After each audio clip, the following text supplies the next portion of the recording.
wabarakatuh. Waalaikumsalam warahmatullahi wabarakatuh. Alhamdulillahi hamdan katsiran thayyiban mubarakan fihi ala kulli hal. Wa na'udzu billahi min ahwali ahli dhalal. Wa nusalli wa nusallim ala sayyidina wa habibina wa syafi'ina Muhammad asril jamali wa manba'il kamali wa mustawda'il jalal wa ala alihi wa sahbihi khairi suhbin wa al amma ba'd. Subhanaka la ilma lana illa ma 'allamtana innaka antal alimul hakim. Rabbi shrah li sadri wa yassir li amri wahlul 'uqdatam min lisani yafqahu qawli. Amin ya rabbal alamin. Dumateng segenap para hadirin dan hadirat. Hadirinnya cuma satu, saya lihat tadi. Kopiaan mana?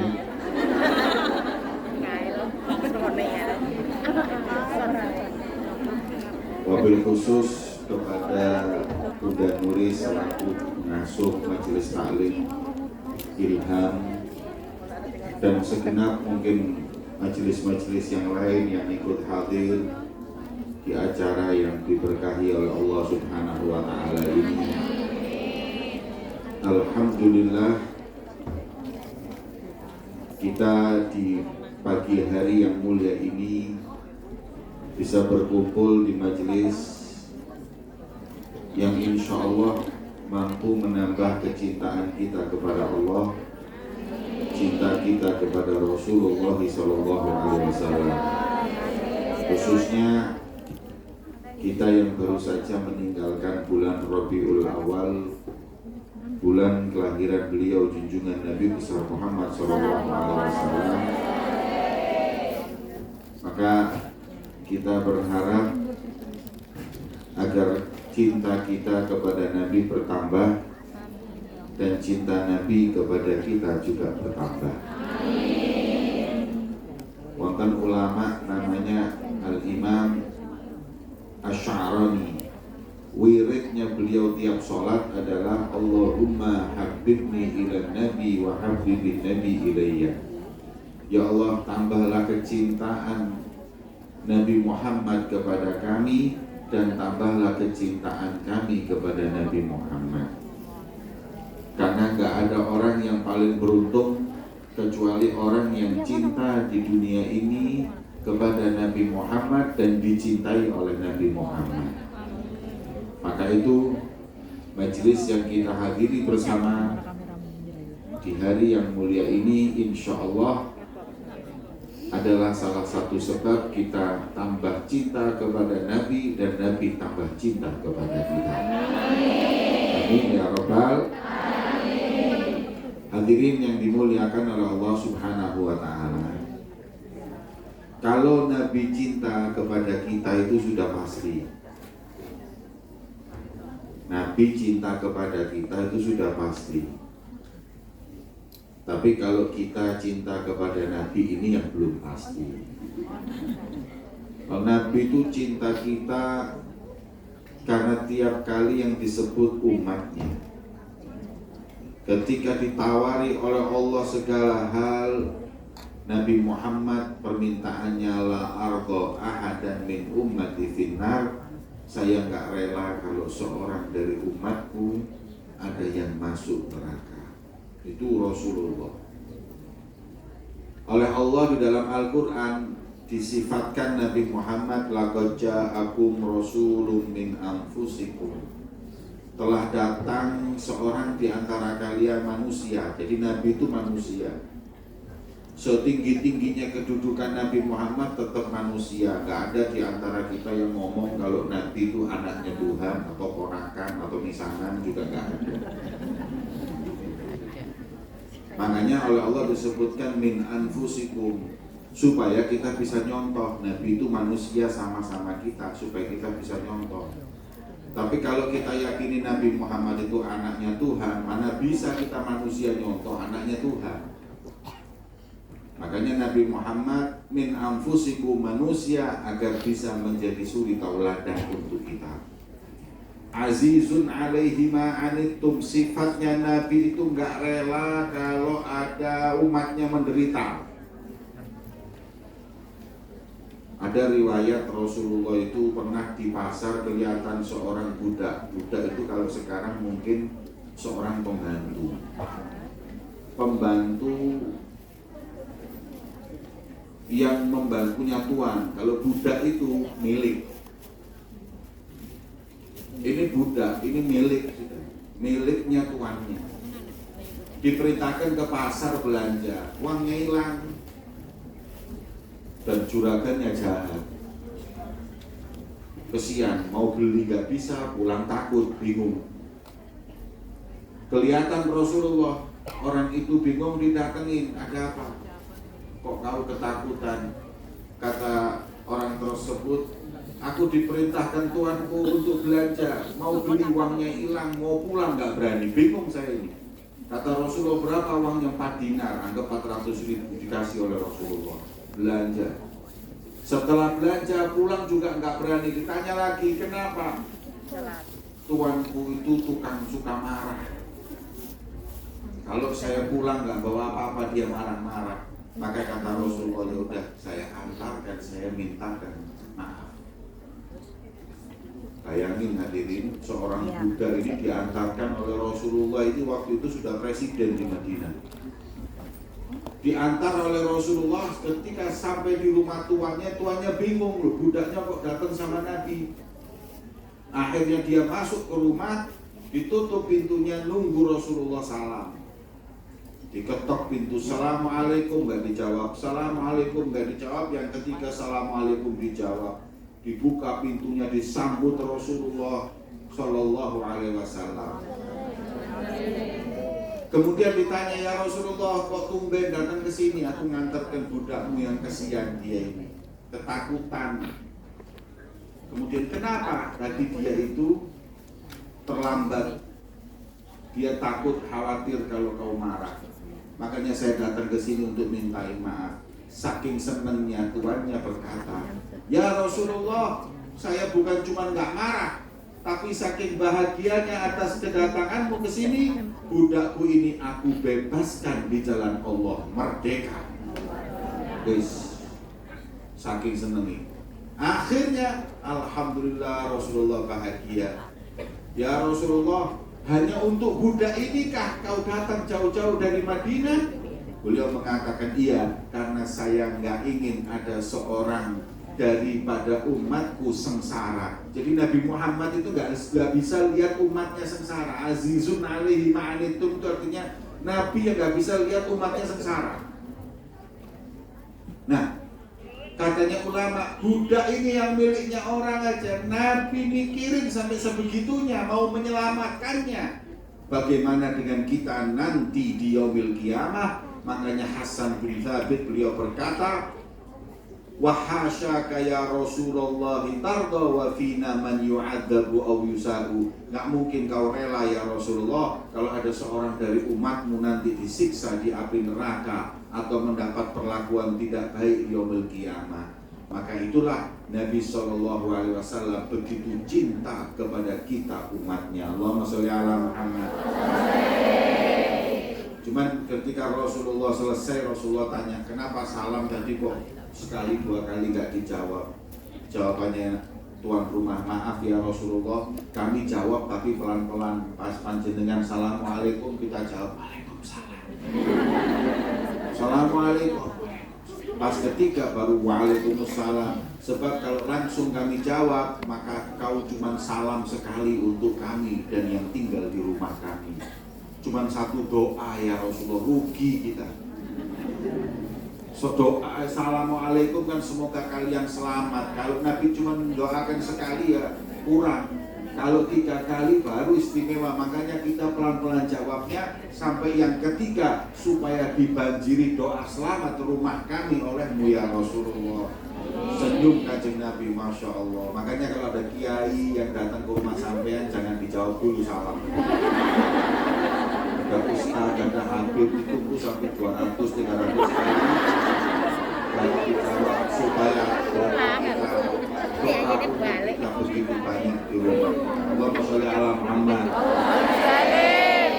Itulah Rasulullah itu cinta kepada kita. Jadi makanya kalau kita ini sudah bisa memastikan kecintaan Nabi Muhammad kepada kita, azizun alaihi ma'anitum harisun alaikum bil mu'minin. Nabi Muhammad itu berupaya apapun dia lakukan agar umatnya selamat.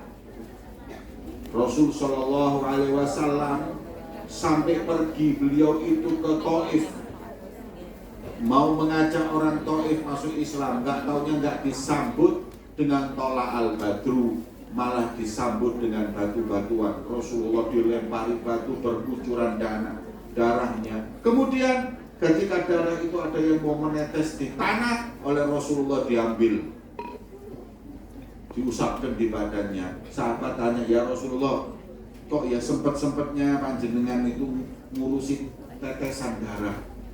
Kata Rasulullah, aku mendengar tanah ini berkata, kalau satu tetes darahnya Muhammad sampai ke tanah, ke punggungku, aku akan telan semua orang-orang Taif.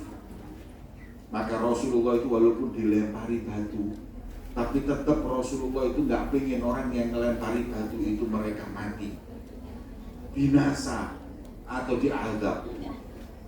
Coba kalau saya, justru saya ciprat-cipratkan gitu. Dan tawan semuanya itu. Loh, orang mau anak-anak mau dakwah, kalau malah dilempari batu. Nih. Tapi Rasulullah bayangkan, nggak mau mereka itu sampai tersiksa, nggak mau mereka binasa. Itulah kecintaan Nabi kepada kita umatnya. Azizun alaihi ma'anitum harisun alaikum bil mu'minina raufur. Nabi SAW adalah Nabi yang dengan orang mukmin rauf, rahim, lemah lembut dan sayang. Rasulullah, jangan lagi Nabi Muhammad itu sayangnya kepada manusia, bahkan hewan pun disayang oleh Rasulullah. Gak sedikit loh. Dalam riwayat itu di hadis disebutkan, ada sahabat jalan ngambil sarang daripada burung. Burungnya lapor kepada Nabi Muhammad, ya Rasulullah, anak-anakku yang ada di sarang diambil oleh sahabat-sahabatmu. Kemudian Rasulullah memerintahkan sahabat untuk mengembalikan. Bayangin, sampai yang namanya burung pun oleh Nabi diperhatikan dan disayang. Ada riwayat lagi, onta itu nangis ketemu Rasulullah. Orang-orang bingung, loh onta ini nangis kenapa? Didengarkan oleh Nabi. Kemudian Nabi berkata, siapa tuannya onta ini? Fulan ya Rasulullah, kau membebani tugas yang lebih daripada kemampuannya. Kenapa? Onta ini barusan dia itu mengadukan kepada saya. Allahumma sholli ala Muhammad. Sampai binatang pun curhatnya sama Nabi Muhammad SAW. Saking sayangnya beliau kepada kita umatnya, belum lagi kepada kita hadirin. Rasul Shallallahu Alaihi Wasallam begitu kasih sayang kepada kita umatnya. Makanya sepakat sudah kalau Nabi ini sayang dengan kita. Sekarang yang harus dipertanyakan, apakah kita sayang dan cinta kepada Nabi Muhammad? Nah, kalau ngomong sayang, saya berikan kepada panjenengan perkataan Nabi Muhammad. Tanda sayang dan cinta itu ada 3. Yang pertama, dalam hadis Nabi disebutkan bahwa orang cinta itu memilih perintah orang yang dia cintai daripada yang lain. Kalau kita itu pilih Nabi Muhammad perintahnya nomor 1, yang lain nomor 3, nomor 4, itu baru disebut kita cinta. Kalau enggak, berarti kita itu belum cinta lagi. Ini sekarang kita tanya kepada diri kita. Perintah Nabi dengan perintah yang lain ini kadang-kadang semuanya kita dahulukan Nabi apa yang lain. Nah, kalau mau ngomong ya percuma. Perintah Nabi itu hadirin, orang kalau cinta itu perintah Nabi nomor 1. Yang lain nanti. Rasul SAW perintahkan sholat, ya sholat. Rasul SAW perintahkan kepada kita nutup aurat, kita nutup aurat. Nabi Muhammad perintahkan kita nutup aurat. Kenapa kita nggak nutup aurat? Berarti kita orang yang buka aurat itu berarti kurang cinta sama Nabi Muhammad. Kenapa? Karena dia lebih mendahulukan perintah yang lain daripada Rasulullah SAW. Ini. Jadi kalau kita mengatakan cinta kepada Nabi, kita harus dahulukan perintahnya Nabi Muhammad SAW. Itu berarti cinta. Kayak anak-anak sekarang ini, anak-anak ini kalau sudah cinta dengan pacarnya, perintah pacarnya itu nomor 1. Oke, hadirin. Kalau sudah cinta dengan seseorang, apapun yang dia ingini itu dinomor 1-kan. Sampai kadang-kadang nggak masuk akal pun dilakukan. Zaman saya dulu itu kalau saya punya celana sobek itu saya buang. Zaman sekarang sobek dibeli, hadirin.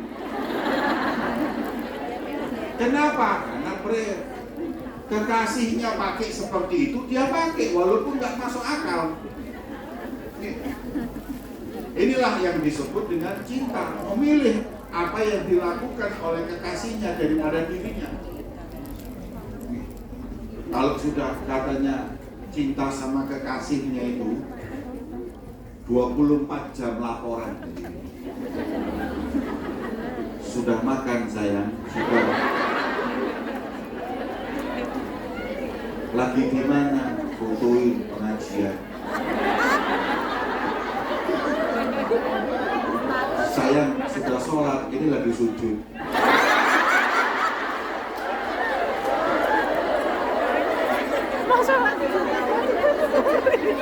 24 jam laporan. Gak masuk akal kadang-kadang, 1:30 malam di WA. Assalamualaikum, tidur tuh bangun. Cuman jawab WA-nya, ayo ketemuan yuk 1:30 beli. Tapi karena cinta, ayo di mana kuburan Cino. Dia berangkat. Kenapa? Orang kalau sudah cinta mau berkorban sudah. Pokoknya apapun biar perintahnya itu dia lakukan. In kana hubbuka shadiqan la ataqtahu innal muhibba liman yuhibbu muti'u. Memang di mana-mana kata orang Arab, kalau cinta itu sejati kau akan taat. Di mana-mana orang yang cinta itu taat dengan orang yang dia cinta itu di mana-mana. Sampai ada namanya Abdullah bin Umar, sahabat Nabi itu, saking cintanya sama Nabi, di mana Nabi pernah duduk atau berhenti dia di situ lakukan. Nabi itu pernah dulu naik kendaraan berhenti di situ. Beliau kalau naik kendaraan berhenti di situ. Kenapa? Saking pinggirnya sama dengan yang dia cinta. Dalam kitab Risalah Mu'awarah disebutkan ada orang sangat cinta sama Nabi, sampai makanan aja tanya Nabi Muhammad makannya apa. Sampai dia itu pernah dikasih semangka, nggak mau dimakan, tanya dulu Rasulullah pernah makan semangka enggak? Kalau nggak makan saya nggak mau makan. Dicari di hadis, oh ya Rasulullah pernah makan semangka. Nah sekarang saya makan. Kalau nggak makan Nabi saya nggak makan. Itu orang kalau sudah cinta itu seperti itu. Jadi sesuatu itu nggak suka, kalau kekasihnya itu suka, jadi suka. Itu memang orang kalau cinta. Lah ini orang kalau cinta sama Nabi seperti itu. Lah semangka ini ketika mau dimakan bingung, motongnya dari tengah atau dari atas.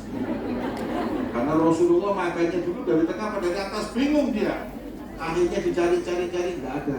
Rasulullah pokoknya adanya makan semangka, cara motongnya nggak ada. Karena beliau mengatakan kalau nggak ada cara motongnya saya nggak makan, karena saya takut saya nanti motong dari atas sedangkan Nabi dari tengah, maka saya beda dari Nabi Muhammad. Langsung dia nggak jadi makan semangka. Makanya yang cinta sama Nabi itu, Nabi nggak pernah makan rujak, nggak pernah makan batu gaduh-gaduh. Ngomongnya pangsi, tambah tak tahu.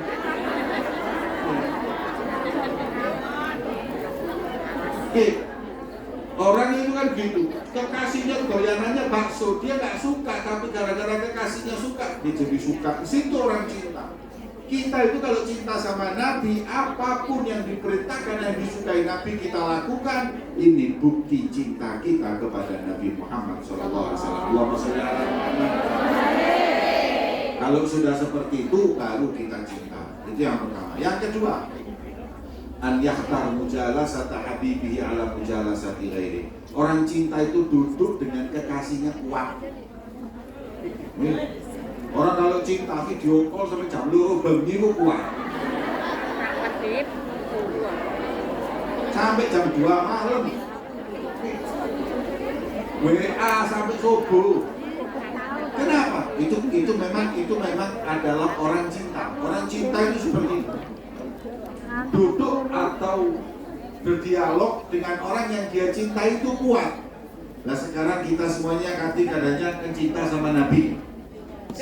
Seberapa kuat kita duduk sama Rasulullah.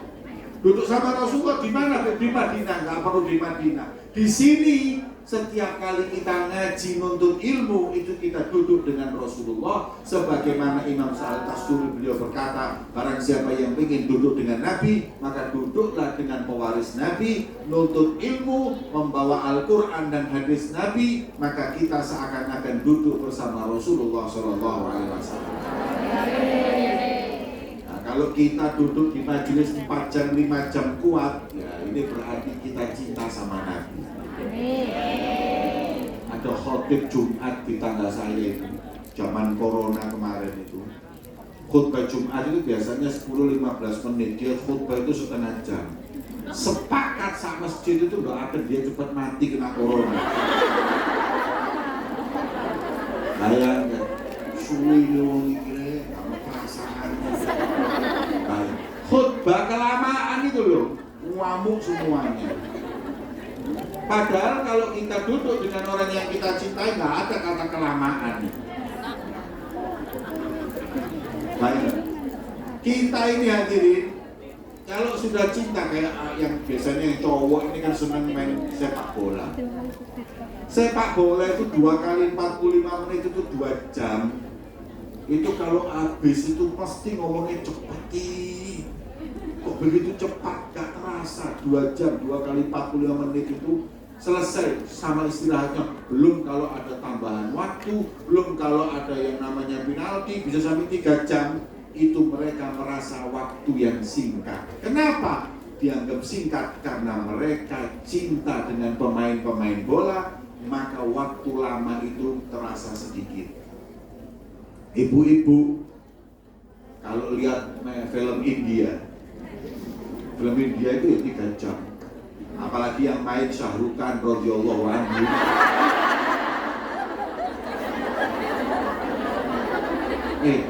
Yang main Syahrukan 3 jam itu gak obah. Anaknya ngomong khusyuk. Lihat idolanya main itu kuat. Berjam-jam kuat. Kenapa? Karena cinta. Nah kalau kita masih belum bisa baca Quran berjam-jam, kita belum bisa bersolawat kepada Nabi berjam-jam, kalau kita belum bisa merasakan ngaji berjam-jam, maka kita belum dinyatakan cinta kepada Nabi Muhammad SAW. Kita kan kalau umpama hadir pengajian, hadir acara apa itu kadang-kadang subhanallah ngantuk. Apa meneh tahlilan. Afdalu dzikri fa'lam annahu la. Sikir wis mulai gloso.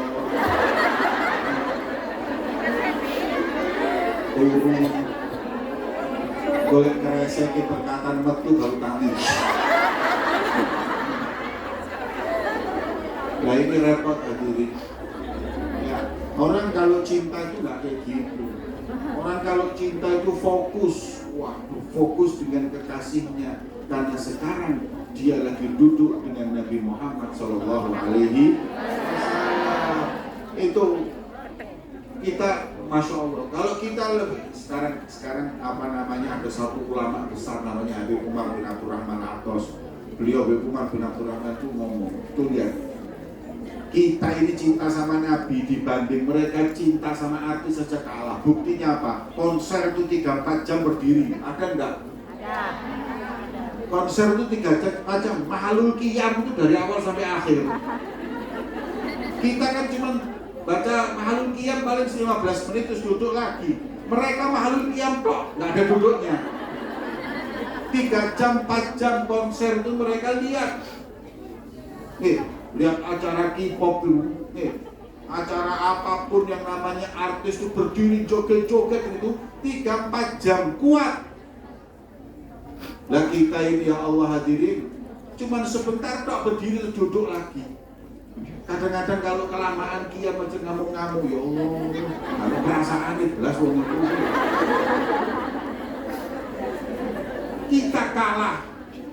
Kita kalah dengan orang-orang ahli dunia mencintai dunianya daripada kita umat Nabi Muhammad mencintai Nabi Muhammad Sallallahu Alaihi Wasallam. Makanya kita mesti tanya, apakah kita ini sudah cinta dengan Nabi kalau kita masih seperti ini? Mari sing seneng ngaji, yang istiqomah kita nuntut ilmu, insya Allah ini sebagai bukti kecintaan kita kepada Nabi Muhammad. Allahumma sholli ala Muhammad.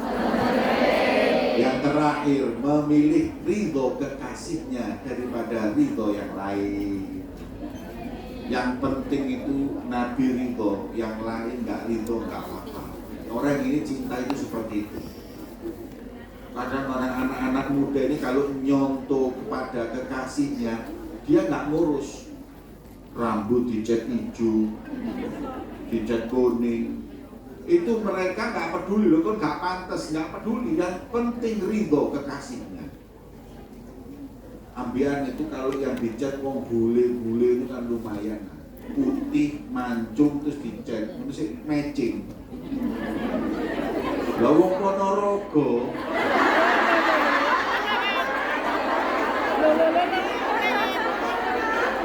rambutnya dicat abang hijau kuning, gak tambah artis tambah setopan lagu. Nah, yang seperti itu kan gak ngocok lagi. Ada lagi yang niru-niru orang barat, lewo sedikit drum foto, selfie di status. Lo lewat barat ya sticknya gram terus foto status itu kan rotok memang nyambung matching. Ya lewat gondang lagi.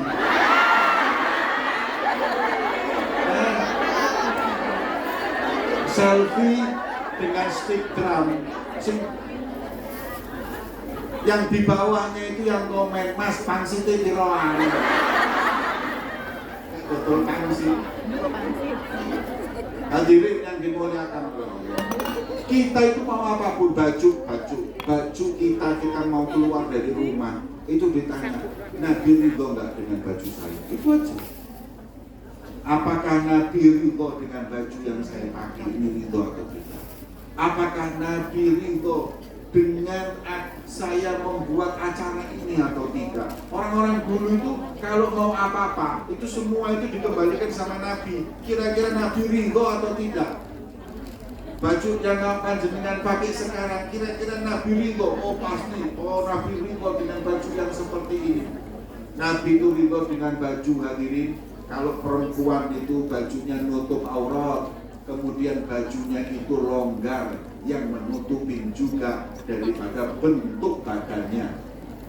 Nah sekarang ini di Indonesia kan Masya Allah hadirin, kalau di Hongkong nggak ada di Indonesia.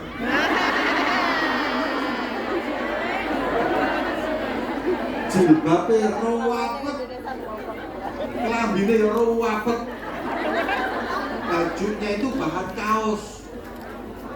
Ngapunten nggih, saya bingung sama orang-orang itu buat apa jilbaban tapi bajunya itu kelihatan semua.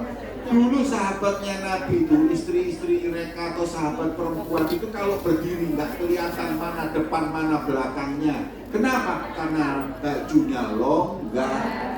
Nah kalau sekarang jilbabnya Masya Allah, tapi bajunya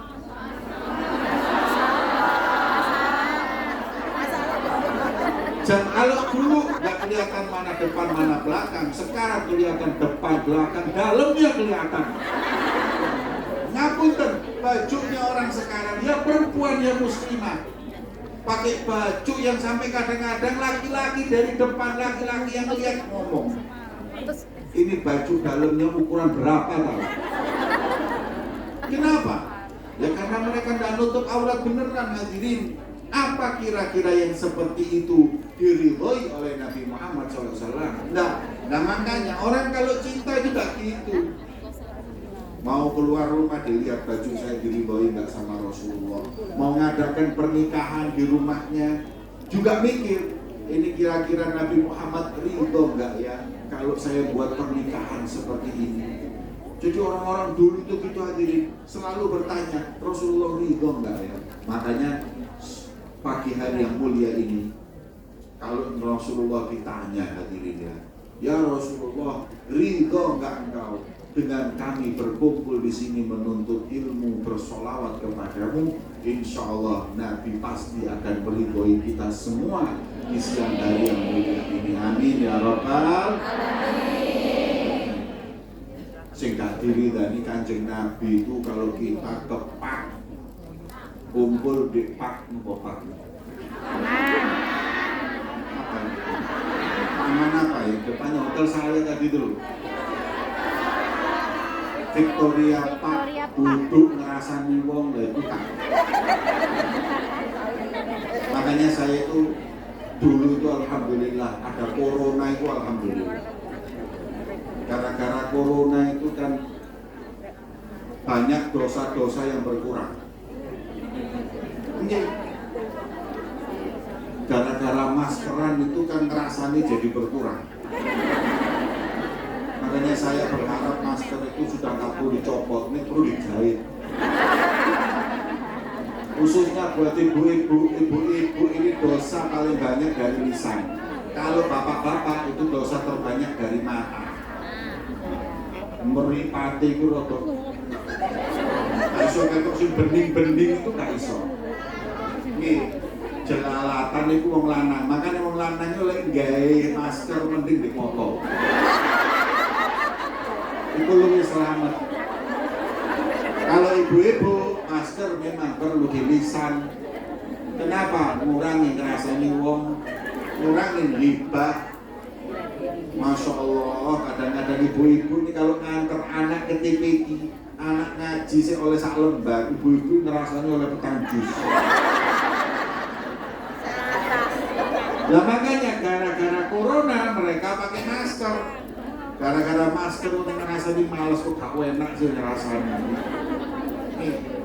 Makanya saya berharap kalau bisa masker nggak usah dicopot, tidur pun pakai masker. Biar tidak ada ya namanya. Hadirin yang dimuliakan oleh Allah, ridhonya Nabi itu nomor satu. Kalau Nabi rela apapun kita lakukan, baju kita tanya Nabi rela atau tidak, mau ngawinkan anak atau kita ini hadir pernikahan juga kita tanya sama Nabi, kira-kira rela nggak pernikahan seperti ini? Kalau pernikahan kadang-kadang ngundang penyanyi-penyanyi elektron, kelambi nggak karu-karuan, kok disawer, la haula wala quwata illa billah. Kita mau anak kita sakinah mawaddah warahmah, tapi ketika kita nikahkan, kita undang orang-orang yang nggak diridhoi Allah dan nggak diridhoi Nabi Muhammad SAW.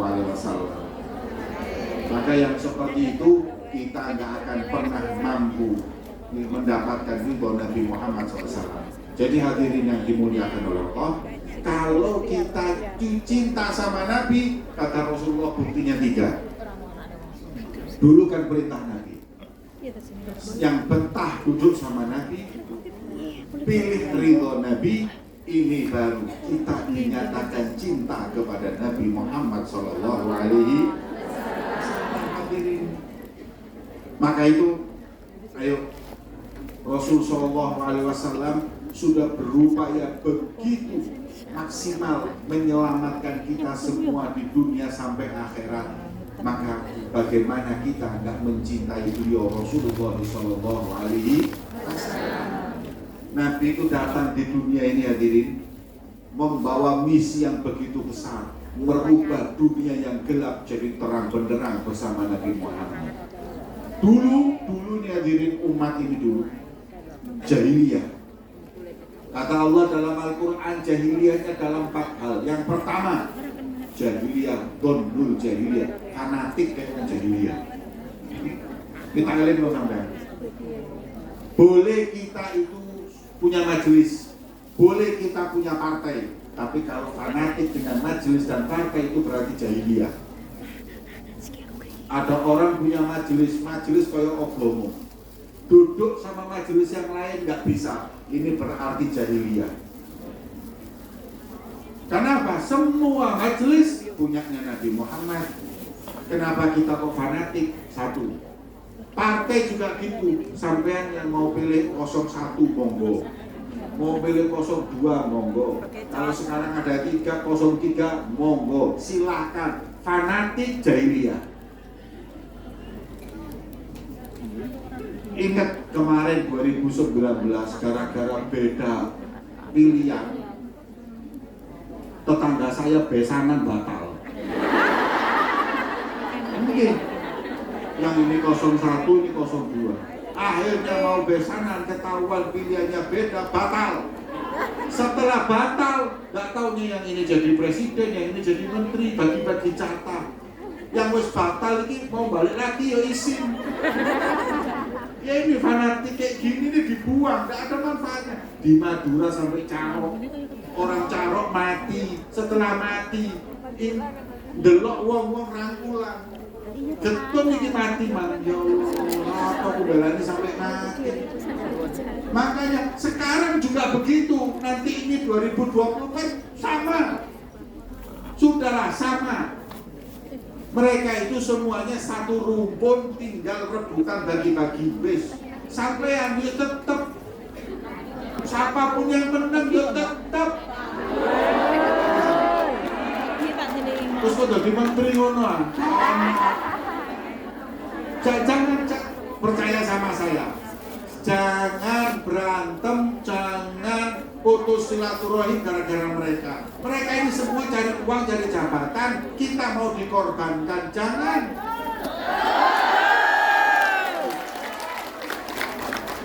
Walau ini mati-matian, mereka itu dapat proyek dalam mati-matian masuk akal. Oleh apa?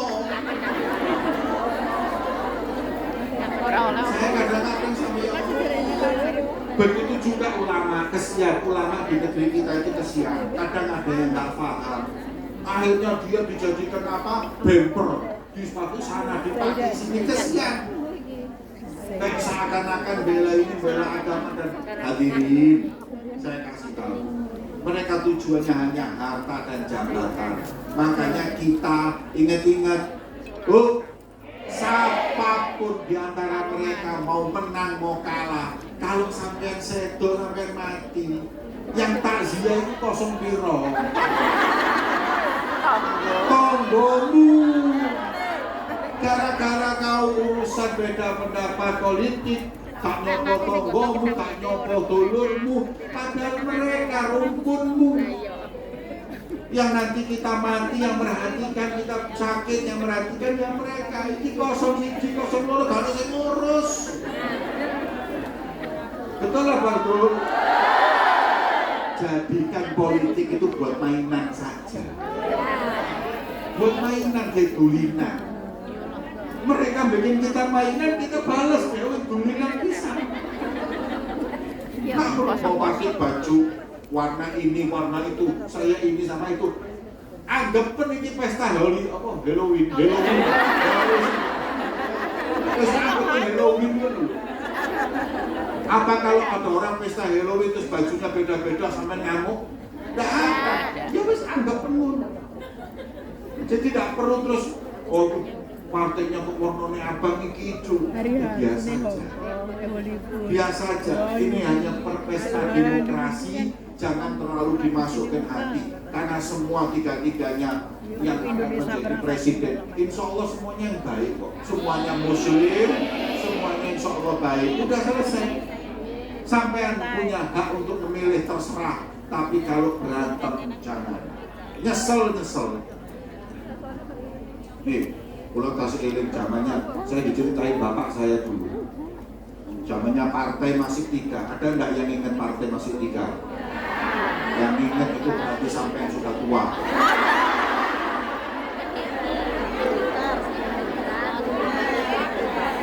Zaman dulu partai itu cuma 3. P3, Golkar, Sutok, ada Nasdem, nggak ada partai Gerindra, sama kabeh Hanura, nggak ada, ini cuma 3. Partai pertama P3 ini gambarnya apa? Dalil. Orang kalau nggak nyoblos Ka'bah berarti sholat nggak masuk Ka'bah. Di Quran disebutkan tempat yang pertama kali dibangun oleh Allah adalah Ka'bah. Maka barang siapa yang nggak nyoblos Ka'bah, imannya dipertanyakan. Ya, betul kabarnya Ka'bah. Yang bingung nomor 2 datang ke ulama, Yai, ini Ka'bah ini pakai nama agama supaya dicoblos lah. Saya gimana, saya juga muslim. Oh gampang, saya carikan dalil. Dicarikan dalil di Quran. Dalilnya adalah firman Allah, walladzina yubayyi'unaka tahta syajarah. Mereka lah, wahai sang Rasulullah, sahabat-sahabatmu yang membaiatmu di bawah pohon. Lalu pohon ini, sahabat-sahabatmu golkar kabeh. Ini dalil air sampai nonji wong-wong. Orang harus nyoblos beringin. Kenapa? Karena mereka yang membaiat Nabi.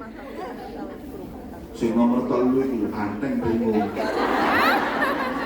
Datang ke kiai, ngapunten kiai, Quran wonten dalile banteng ini. Karena kiai nyocok kuatir tak boleh dalil. Apa kiai? Quran itu surat yang paling panjang, Al-Baqarah.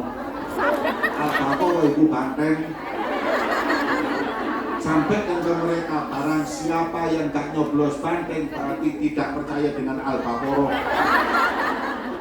Nah, semuanya mengambil ayat Quran untuk kepentingan politik, kepentingan kekuasaan. Nah, Nabi Muhammad itu hadirin datang ke sini dunia menghancurkan keyakinan fanatisme. Fanatik itu gak perlu. Nih, ini hamiyah ini bahaya. Jangan fanatik. Kita sama-sama orang Jawa, ada orang Madura jangan fanatik, ada orang Melayu jangan fanatik. Kita semua serumpun umat Islam. Boleh kita itu mengadakan dengan satu kelompoknya untuk kebaikan, boleh. Tapi kalau fanatik untuk kepentingannya atau fanatik merendahkan yang lain, ini kata Rasulullah, la fadla alal aswad wal abyad, putih hitam gak ada bedanya, bule, Cina, Jawa, Arab, India gak ada bedanya kecuali takwa kepada Allah Subhanahu.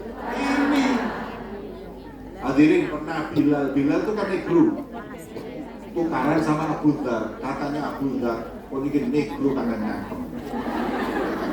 Langsung dilapor ke Nabi Muhammad, ya Rasulullah, Pak Abu Dhar berantem sama Bilal. Katanya ya bener sauda, ya anak wong negro.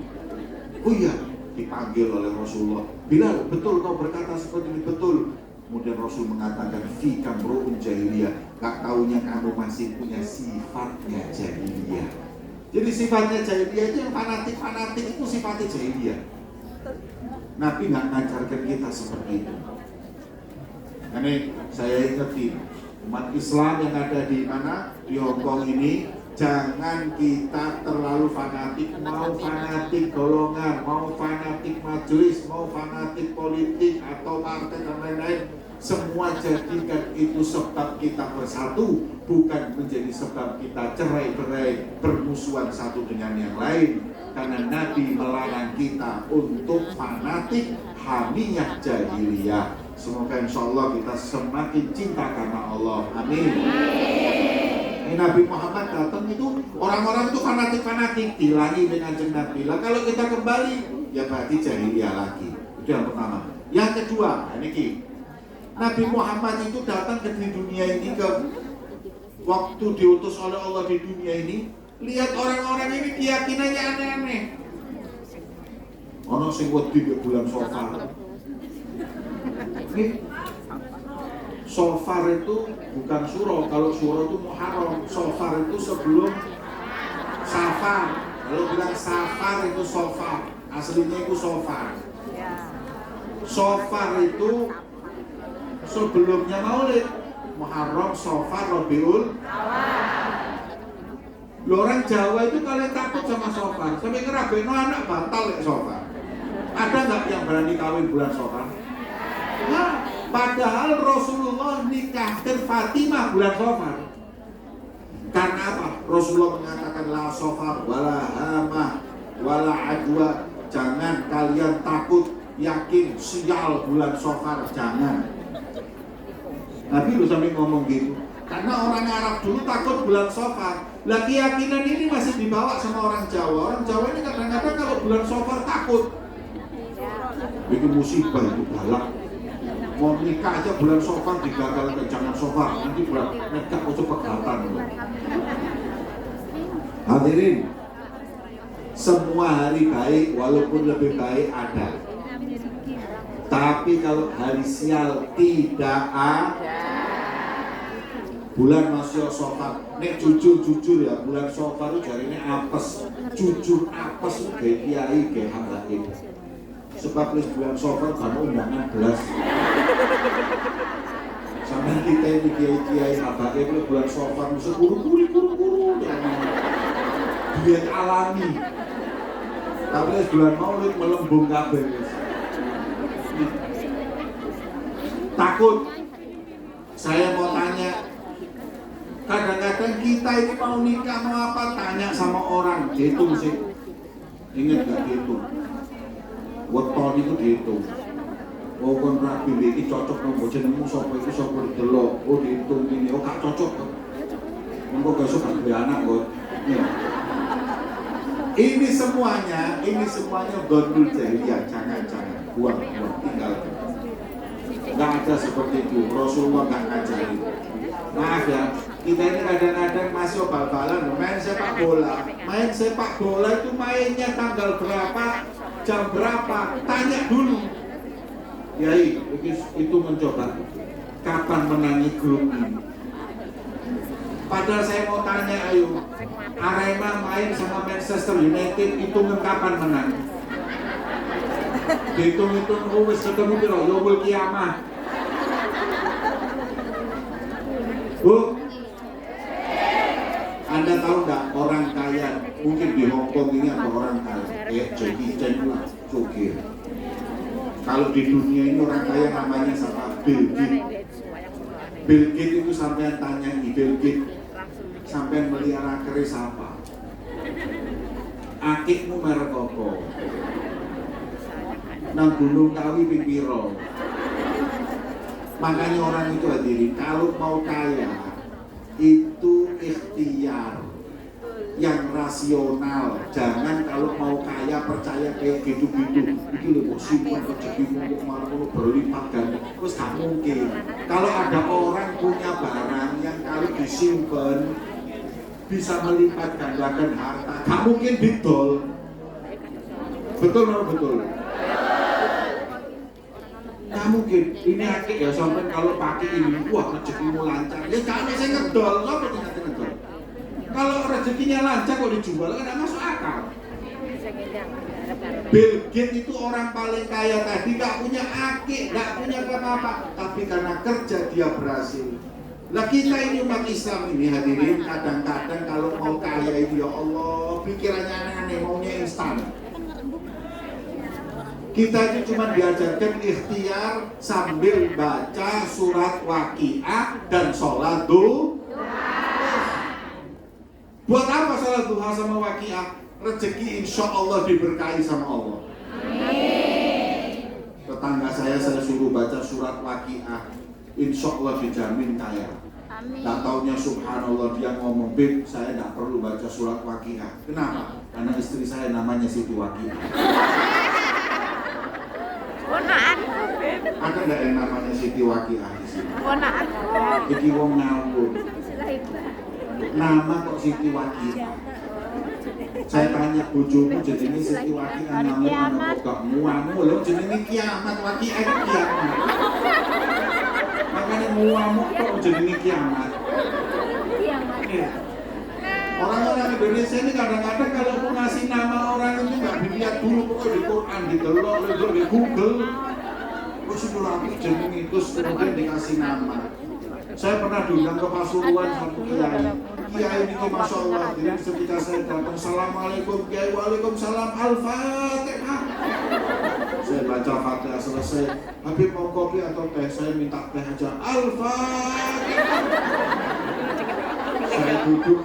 "Kiai ngapunten ya, saya mau pulang." "Al-Fatihah." Ini apa sudah Kiai mau Al-Fatihah toh. Gak taunya pembantunya keluar bawa teh mengatakan, "Al-Fatihah." Ya bete susu. Loh, Kiai, panjenengan Fatihah. Saya manggil ini loh, biar santri saya namanya Al-Fatihah. Loh kok gak ngomong sampai? Saya sudah baca Fatihah berapa kali tuh. "Oh maaf, saya nggak tahu ya Allah." Mbok ganti jenenge Kiai, nggih pun wis sampean ganti Al-Baqarah. Udah bawa bisa.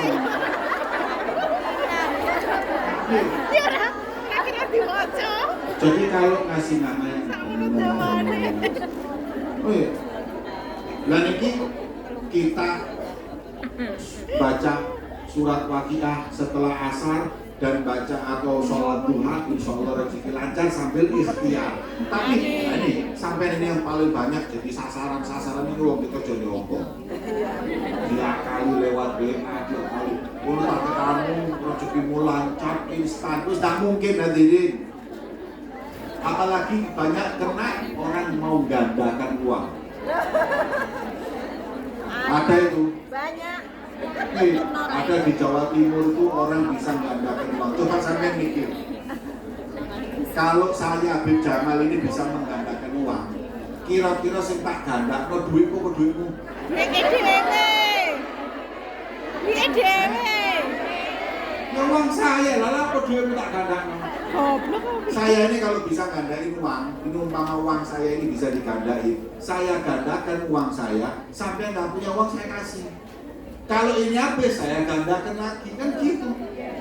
Nah kalau dia bisa gandakan uang orang lain itu kan nggak masuk akal. Saya bingung. Gitu yang datang ya ulama, ya habaib dari sana. Kiai juga ke sana, pejabat juga ke sana. Jadi saya lihat kalau sudah urusan sama duit, ini mau goblok dada. Akhirnya tertipu orang-orang dan lain-lain. Nggak mungkin ada orang bisa menggandakan uang, itu nggak mungkin. Walaupun jujur dulu pernah saya mau ke sana.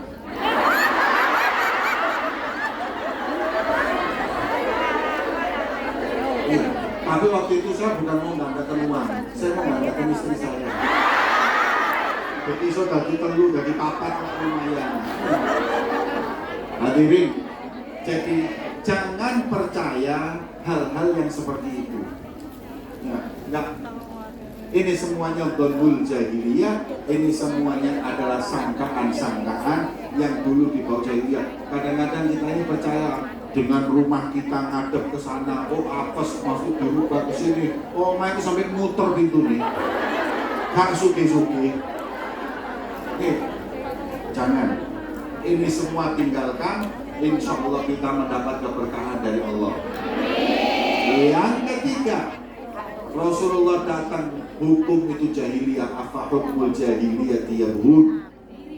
Hukum jahiliyah itu hukum apa? Hukum jahiliyah itu hukum yang berlaku buat orang miskin yang kaya tidak. Nyolong ayam 3 tahun penjara, nyolong sandal 2 tahun penjara. Nih, Orang kalau nyuri ayam namanya apa? Pak? Orang kalau nyuri sandal di masjid namanya maling. Tapi kalau nyuri uang rakyat 200 miliar namanya koruptor. Makanya kalau namanya koruptor masuk penjara, keluar nyalon lagi, namanya bukan maling. Maling itu kalau nyurinya 2 juta, kalau nyurinya 200 miliar, koruptor. Makanya Profesor Dr. Goresyad gak setuju istilah itu, harus dihapus. Orang yang nyuri uang rakyat tetap namanya maling. Masuk penjara, keluar masuk maling, jadi calon presiden, calon wali kota, calon legislatif, tak mungkin mau maling. Tapi kalau koruptor masuk penjara, keluar tetap dia nyalon lagi, aku gitu maling, koruptor. Makanya kalau nyolong ojo mimpi-mimpi itu jenenge maling. Ojo nanggung nyolong sing akeh pisan, itu jenenge koruptor. Eta apa gendeng nih? Makanya ya, apakah hukum jahiliyah yang kalian mau? Katanya Rasulullah SAW itu pernah ada orang datang, ya Rasulullah, ini bangsawan, jangan kau potong tangannya karena mencuri. Kata Rasulullah apa? Jangan lagi bangsawan, anakku Fatimah kalau nyuri pun aku potong tangannya. Allahumma sholli ala Muhammad. Ini Rasulullah seperti ini hadirin, memegang kepemerintahan hukum, dia nggak bedakan siapa yang salah kena hukum. Coba lihat, maaf, saya mau tanya, banyak mana orang Islam di Hong Kong atau di Indonesia? Indonesia. Hah? Indonesia.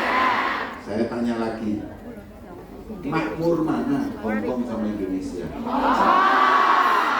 Kenapa Hong Kong bisa makmur padahal nggak banyak orang Muslim, tapi Indonesia kok nggak bisa makmur padahal banyak Muslim? Kenapa? Karena hadirin yang dimuliakan, di sini hukum berlaku untuk semua. Tapi di Indonesia enggak, hadirin, berlaku sama orang miskin. Orang kaya hukum bisa diatur. Kalau di sini tidak, di Singapura tidak, di tempat-tempat. Makanya negara yang seperti itu hukumnya rapi, hukumnya adil, kaya. Tapi kalau kita hukumnya kalau apabila hukumnya nggak adil, kita akan oleh Allah dicabut keberkahan. Loh hadirin, kalau saya lihat-lihat Hongkong di Indonesia ini jangan sampai ini segini emas ake, Indonesia emas tuh pakai Mas Tarto, Mas Tarto.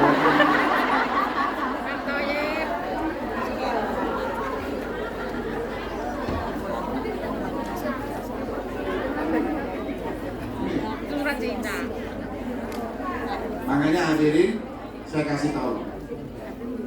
Makanya kita doa sama Allah agar insya Allah hukum di negeri kita bukan hukum jahiliyah. Berlaku untuk orang miskin, tidak berlaku untuk orang kaya atau bangsawan. Semoga Allah jadikan hukumnya hukum yang penuh berkah. Amin ya Rabbal. Terakhir, Rasulullah bersabda, Allah berfirman, jangan kau berbusana jahili. Busana jahiliyah itu apa? Kasihan Arya, bajunya tapi pakai baju tapi telanjang, minim, bajunya minim. Dan ini kadang-kadang ngomong Indonesia kok ditiru. Saya ini heran, kita sudah pakai baju seperti ini bagusnya, seperti ini terhormatnya, kita jangan niru. Orang-orang yang baju-bajunya itu mereka seperti bajunya jahiliyah. Apa baju jahiliyah? Pakai baju tapi telanjang, alias bajunya minim. Coba sampai lihat kadang-kadang orang-orang yang pakai baju akan tetapi membuka semua ya badannya hingga nggak punya rasa malu. Ini seperti orang manusia purba. Manusia dulu kan utangan bercelongan kok. Tambah maju kenal baju tambah tertutup. Makanya orang tambah maju tambah tertutup. Nah kalau ini tambah maju tambah terbuka, berarti dia nggak maju, dia dekat manusia purba. Nah sampean ini yang modern, ini kayak sampean. Ini baru modern. Yang buka-bukaan itu nggak modern, justru mirip manusia purba. Di barat ada orang non-muslim, dokter perempuan pinter tapi pakai cadar. Ditanya sampai ini Islam, bukan. Lalu kok pakai cadar? Saya cuma mikir, zaman itu tambah maju, baju tambah tertutup. Semakin sempurna, semakin tertutup. Kalau terbuka, kembali lagi ke zaman purba. Makanya setiap orang yang semakin tertutup, semakin maju, semakin terbuka, semakin apa malikus purba, celonone cepak, kaos kutange bapake digawe, wireng maneh, rambutnya keriting, numpak sepeda motor bio, daftarno nanti kebun binatang Wonokromo. Hadirin, jangan kalian itu berbusana-busana jahili. Saya itu istri saya pakai cadar. Saya ke Australia diundang acara di sana di Australia. Ada seorang wanita, kan saya masuk toko, lihat-lihat di mall. Ada satu orang lihat baju istri saya. Orang yang toko tadi itu megang bajunya istri saya sambil mengatakan, nice dress. Kok nice dress? Rokmu.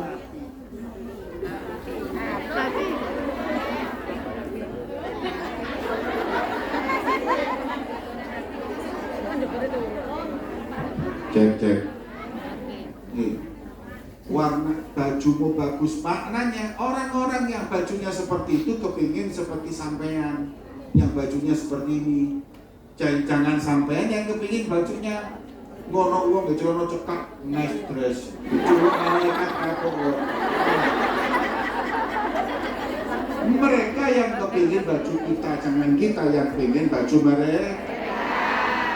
Makanya insya Allah Nabi Muhammad datang mengubah dunia gelap gulita jahiliyah jadi terang benderang seperti yang kita yakini, kita pahami. Semoga Allah Subhanahu wa taala memberkahi kita semuanya. Amin. Hadirin yang dimuliakan oleh Allah, saatnya sebelum saya tutup dengan doa, niki akan nanti ada sholawatan sambil akan di apa niki? Gelar surban untuk nanti dibuat uang tadi untuk dakwah ya. Untuk dakwah yang insya Allah bisa membawa kemaslahatan, manfaat untuk kita semuanya. Amin ya Rabbal. Sebelum ditutup, saya ingin mengingatkan di setiap majelis kita, di setiap perkumpulan kita, jangan melupakan mendoakan saudara kita yang di Palestina. Jadi peperangan cepat usai dan semoga Allah memberikan kemenangan untuk saudara kita di Palestina. Amin ya rabbal alamin. Allahumma ja'al jam'ana hadza jam'an marhuma wa tafarruqana min ba'dihi tafarruqan maksuma wa la taj'al fina wa la ma'ana syaqiyan wa la mahruma. Allahumma inna bihudaka wa ja'alna mimman yusari' fi ridhak wa la tuwallina waliyan siwak wa la taj'alna mimman khalafa amrak wa asad. Hasbunallahu wa ni'mal wakil wa la hawla wa la quwwata illa billahil 'aliyyil 'azim. Rabbana atina fid dunya hasanah wa fil akhirati hasanah wa qina adzabannar. Wassallallahu ala sayyidina Muhammadin wa ala alihi wasallam. Walhamdulillahi rabbil alamin. Bismillahil Fatihah.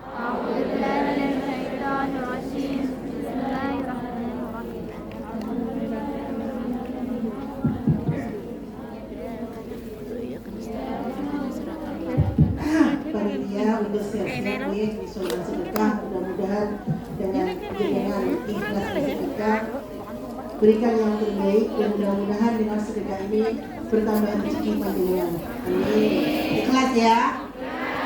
Ikhlas ya? Sallu ala Nabi Muhammad.